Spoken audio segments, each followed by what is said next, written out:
We all know the issues with the border towns in the US, but today, we're turning the spotlight back onto Canada. Because now, our duty free shops are also struggling too. And for some of these businesses, the situation gets worse. Worse that they have to actually close down, especially in Eastern Canada.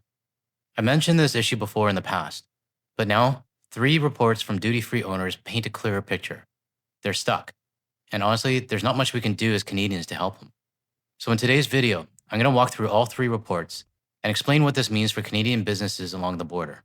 But before I begin, a quick shout out to Rob, a viewer from Ontario, who sent in today's photo from his neighborhood.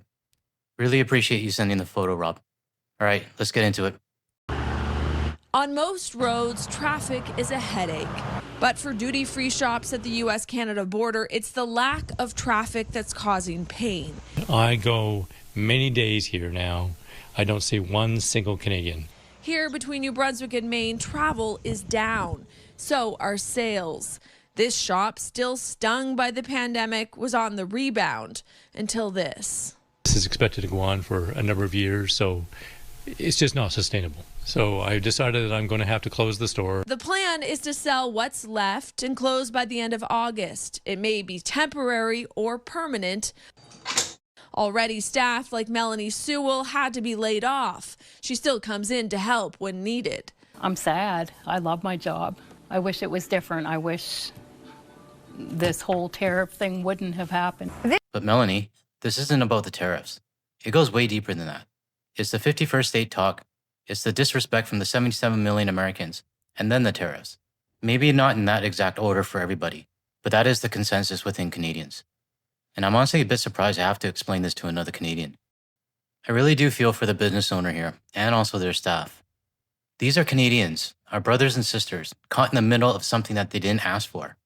They're not the ones making the political threats, they're just trying to earn and make a living. But the truth is, with this type of business that they're in, they don't have many options.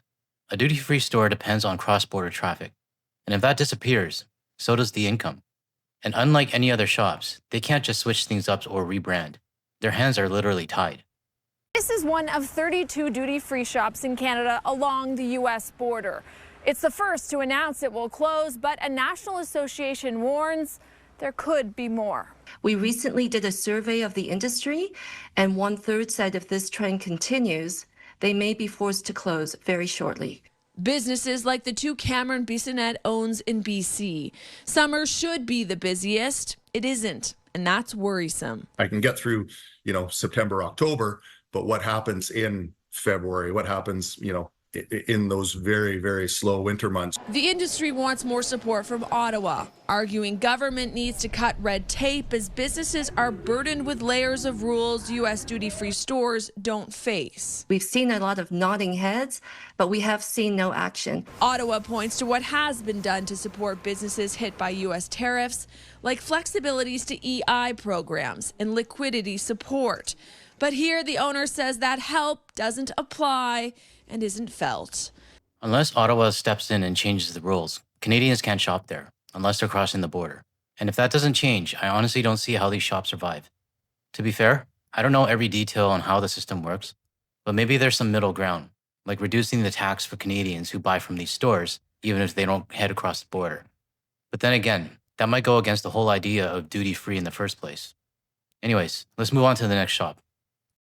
Store right now, like I say, on a Friday at 1 o'clock should have 40, 50, 60 people in it. Instead, the only movement inside West Coast Duty Free are these dancing bears. Last month was a bad month. We lost $100,000. Store owner Gary Holloway-Chuck says his business has been cut in half over the last few months. I've let a few people go, and if this continues, I'm going to have to let a few more go. According to Stats Canada, June saw a 33% drop year over year for Canadians driving into the U.S. President Trump's new tariff threats are likely to make the situation worse.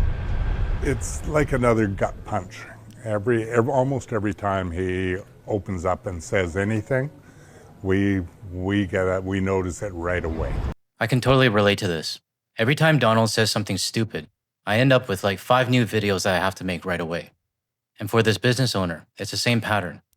Every time Donald opens his mouth, more Canadians get fed up, and that means fewer cars heading south and fewer customers walking through his door. But what he actually said goes a little bit deeper. He didn't just say his business is down. He said every time Donald speaks, he sees fewer and fewer visitors. That's telling me something.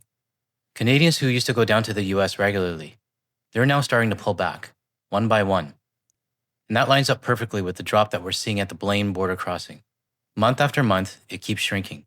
So go ahead, Taco Man. Keep talking. At this rate, we might see the border drop by over 50% sooner than expected. At White Rock Beach, we spoke with many people who have stopped traveling to the States, but only a few would talk about it on camera. What's the main reason for not wanting to cross the border? No comment. Try not to say his name. Yeah. This is our summer season. We should be very busy right now. This is where duty-free shops make their money. We are faced with empty parking lots, and this is heartbreaking. Lee says 1/3 of border duty-free shops could close down. They're calling on the federal government for help. We're looking for some little legislative changes. We're looking for anything that they can do to help us weather this storm. The Finance Ministry says they will not hesitate to bring forward measures to support workers and businesses, but would not provide specifics. I actually have a bit of history with this duty-free shop. It's the one at the Peace Arch truck crossing. Back in the day, I stopped there before heading down for the weekend with my friends. My friends and I would grab a couple bottles of hard alcohol, drive to Seattle, and meet up with our friends that live down there. It was part of the trip, part of the memories. So yeah, it's sad to think that it might not be around for much longer. All right, let's move on to the last one. It's been a tough road to the summer for Peter Raju. Business has been down steadily since February at his duty-free shop. It's unsustainable. Right now we are only able to pay our rent and pay the employees, that's all. Southbound border traffic was down once again in June. 118,000 BC plates crossed into Whatcom County that month, roughly 43% less compared to the same time last year. While the stream of potential customers has dried up, at least for now, Raju notes there was one bright spot. He sold a $170,000 bottle of cognac. In spite of having one major sale of a cognac, which was an exclusive product, we were still down 51%, and we don't see any light at the end of the tunnel currently. But there are signs the tide could be slightly turning. These border crossings were slightly busier in June compared to May, and more people tend to travel over the summer months. And hopefully this long weekend with the July 4th, I do not know what kind of traffic is coming in. We are just hopeful that, things will turn around. If traffic heading down for the 4th of July was strong this year, we would have heard about it by now, but we didn't. And to me, that says a lot. We're going to get the full numbers for July sometime in August, but based on everything we've seen so far, this summer isn't looking good for the US tourism industry. Now back to the duty-free shops. Right now, there isn't really a clear solution. Unless Ottawa steps in and changes the rules specifically for duty-free stores, I'm really not sure what can be done. Maybe something like a partial tax on Canadians who buy from these shops, even if they don't cross the border. But I don't even know if that's legally possible. That might encourage locals to support the businesses nearby. But then again, I'm not a policy expert, and I don't know what it would take to make this kind of change. The only other option is getting more US citizens to stop by on their way back home. Either way, I really do hope these shops find a way to survive. Let me know what you think. How can Canadians support our duty-free stores without crossing into the US? And what kind of legislation would need to change in order for this to happen? Drop your thoughts in the comments. I'd love to hear what you think. And if you found this video helpful, a like and subscribe goes a long way in helping it reach more people. Feel free to share it with your friends and family or anybody else that needs to see this. Thanks again for watching, and I'll see you in the next video.